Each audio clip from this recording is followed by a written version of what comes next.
Mana Arafa kunida roza tutishlik bor. Oysha roziyallohu anhodan payg'ambarimiz aytadilar: "Siyawmu yawmi Arafata kasawmi alfi yawmin." Arafat kuni tutilgan roza 1000 kun tutilgan roza bilan teng. Rasululloh aytadilar: "Savmu Arafa kaffaratu sanatayni, sanatin qablahu va sanatin ba'dahu." Arafat kuni tutilgan roza 2 yillik gunohlarga kafforat. 1 yil avvalgi gunohlarga va 1 yil keyingi gunohlarga kafforat. Ko'rmaysizmi bu kunlar qanchalik barakali? Bu kunlarda Alloh taologa ko'proq zikrda, ibodatda bo'lishlik kerak bo'ladi.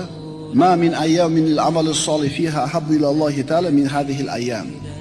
Mana shu kunlarda qilgan ibodatlar boshqa kunlarda qilingan ibodatlardan ko'ra Alloh taologa mahbubroq bo'ladi. Bu kunning afzalliklaridan yana bittasi, bu kunda ichida Arafat bor.